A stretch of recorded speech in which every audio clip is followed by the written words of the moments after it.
Hey everyone, welcome to Emma Daily Podcast. I'm Emma. Hi, everyone. Hi, Emma. I'm Michael. We're so happy you're here with us today. And before we begin, let me ask you something. Have you ever had a really interesting day but struggled to talk about it in English? Or maybe someone asked, "How was your day?" And suddenly your mind went completely blank. You knew what happened. You knew the words, You knew the words. but putting everything together felt difficult. Does that sound familiar? If it does, you're definitely not alone. In fact, many English learners face the same challenge every day. And the interesting thing is, the problem usually isn't vocabulary. It's often knowing how to connect your ideas naturally. That's exactly what we're going to practice together today. We're going to explore simple ways to talk about your day using natural English. And later in this episode, we'll share a small speaking trick that can make your conversation sound much smoother. So stay with us because it might be easier than you think. Get comfortable. Relax and enjoy the conversation. Don't worry about mistakes. Just listen, speak, and learn with us. All right, let's get started. For example, you might say, first, I wake up and stretch. After that, I make a healthy breakfast. That sounds much nicer than my morning. What do you usually have for breakfast then? I usually have some oatmeal with fruit and a warm cup of green tea. It helps me feel ready for the day. Wow, that is very healthy. I usually just have toast with butter, but hey, it's fast and easy. Toast is great too. The important thing for our listeners is the structure. We use the present tense when we talk about our daily routine in general. Ah, that's an important detail. So if it happens every day, I use I wake up, not I woke up. Exactly. Use the present tense for your regular routine and use the past tense if you're talking about just today or yesterday. That makes total sense. So every day I drink coffee, but yesterday I drank tea. Yes, you got it. It's a very simple rule, but it changes the meaning completely. So after breakfast, what's the next step in a typical day? Usually people go to work or school, right? Right. And the great phrase to use here is get ready. For example, I get ready for work at 8. Oh, I love that phrase. Get ready can mean brushing your teeth, getting dressed, or packing your bag. Exactly. It includes everything. It saves you from listing 10 small actions one by one. That's true. Nobody wants to hear a long list of every little thing you did. Right. We want to keep the conversation moving naturally. So after you get ready, how do you talk about traveling to work? Well, you can say, I commute to work, or simply, I go to work by car, or I take the bus. Simple is always better. I take the train or I drive to work are excellent options too.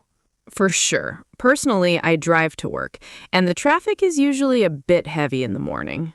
Traffic can be so frustrating sometimes. Do you listen to anything in the car to pass the time? Oh, always. I listen to podcasts or upbeat music to keep me awake and in a good mood. That's a great habit. Maybe some of our listeners are listening to us right now during their morning commute. I hope so, and if you are driving right now, keep your eyes on the road and enjoy the conversation. Yes, safety first. So once you arrive at your office or school, what do you say next? You can say, I arrive at work at 9 a.m., or more casually, I get to work around 9. Get to is very common in American English. I get to school, I get to the office, I get to the gym. It really is. I use get to all the time without even thinking about it. It sounds very natural. It does. And then during the day, you probably take a short break or eat lunch with friends or coworkers.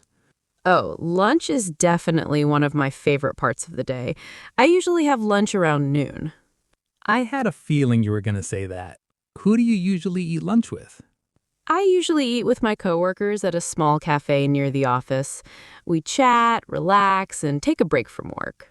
That sounds lovely. And everyone listening, notice the word coworkers. It's a very useful word for the people you work with. Right. It sounds much more natural than saying the people at my job. Exactly. Small vocabulary changes like that can make your English sound much more natural. And speaking of lunch conversations, have you ever noticed that some of the easiest English conversations happen around a lunch table? That's true. In fact, a simple lunch conversation can teach you a lot about natural English. And that actually leads perfectly into the next part of our discussion. Because what happens after lunch is where many learners discover some very useful everyday expressions.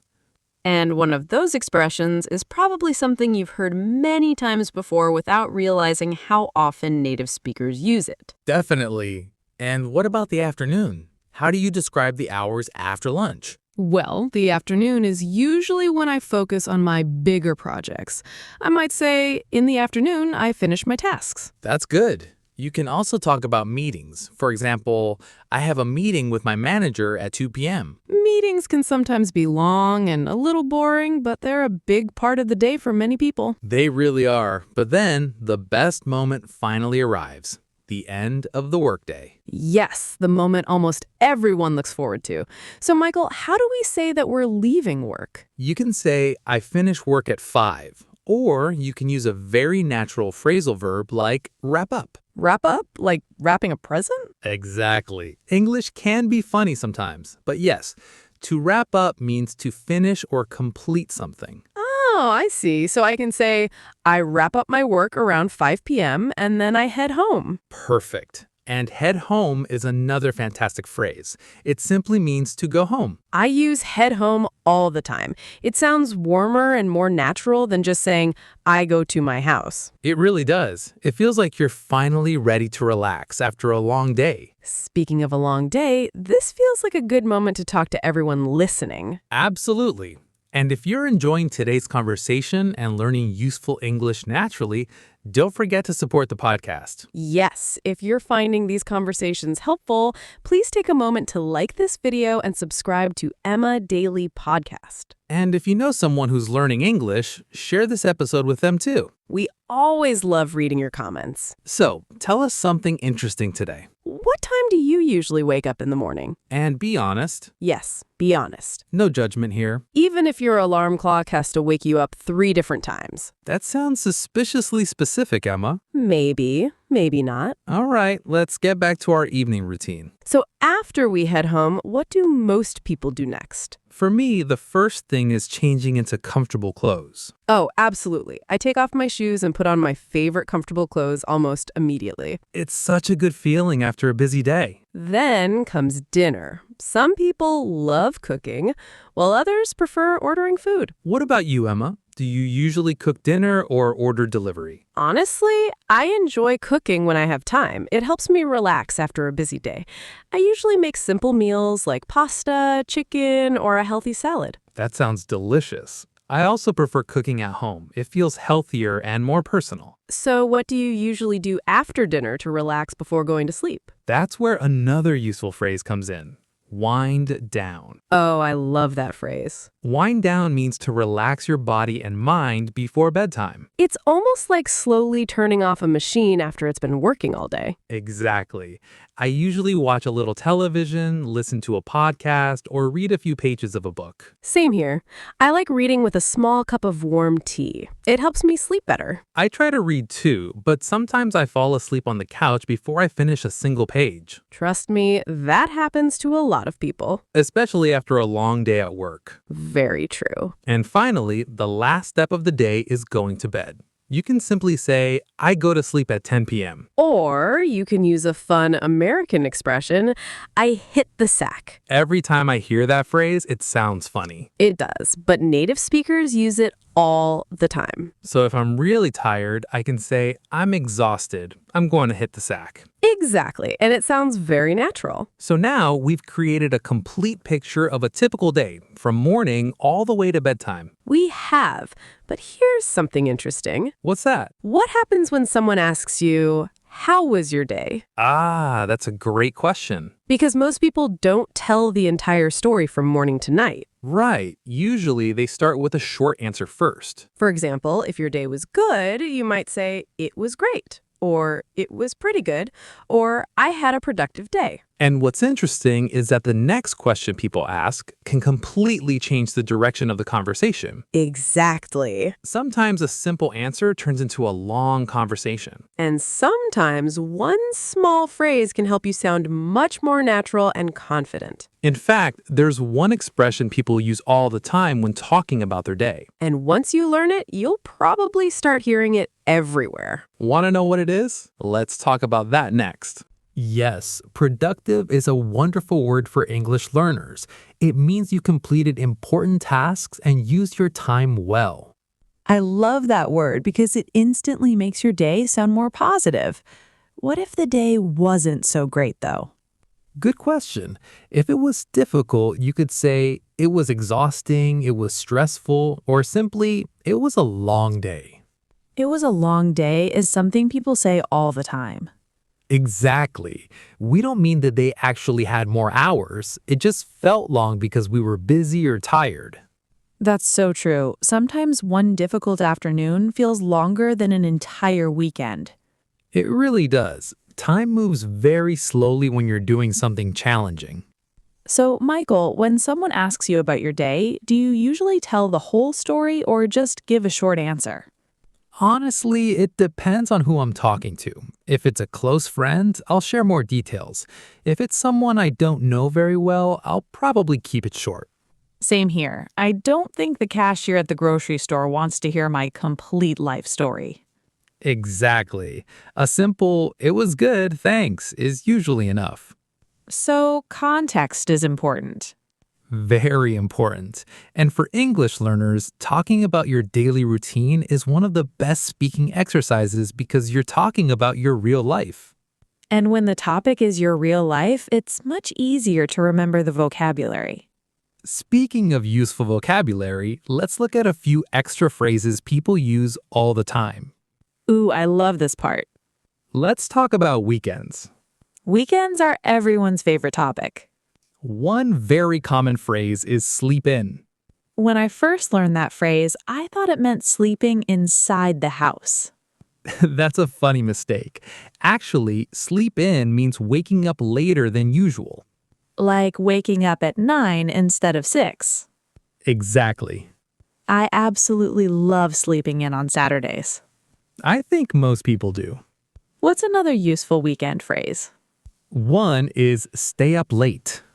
That's one I use a lot. It means going to bed much later than usual. For example, I stayed up late watching movies on Friday night. Perfect example. And then I slept in the next morning. See, you just used both expressions naturally.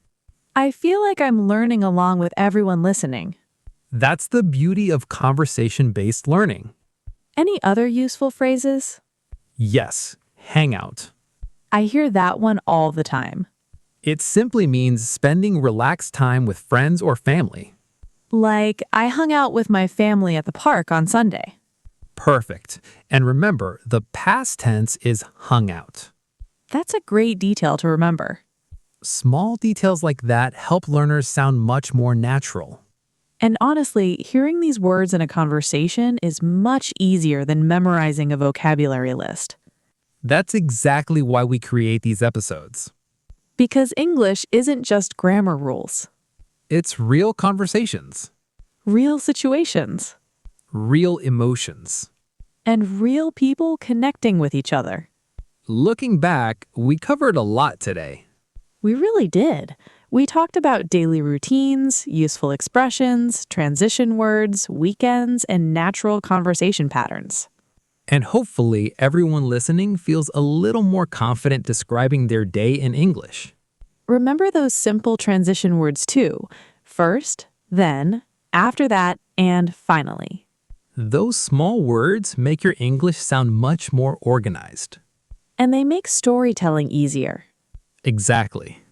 Before we go, we'd love to hear from you. What time do you usually wake up in the morning? And what's the first thing you do after you wake up? Tell us in the comments. We read your comments and they help us create future episodes. And if today's episode helped you learn something new, don't forget to support the podcast. Please like this video and subscribe to Emma Daily Podcast for more natural English conversations. And share this episode with a friend who's learning English too. Learning together makes the journey much easier. Absolutely. Thank you so much for spending your time with us today. We truly appreciate every single one of you. And in our next episode, we're going to talk about something almost every English learner struggles with, A situation that seems simple at first, but can suddenly make people forget every English word they know. trust me, you're going to relate to this one. So make sure you don't miss it. Until next time, keep practicing, Keep learning, keep speaking. and most importantly, keep believing in yourself. Bye, everyone. Take care, and we'll see you very soon here on Emma Daily Podcast.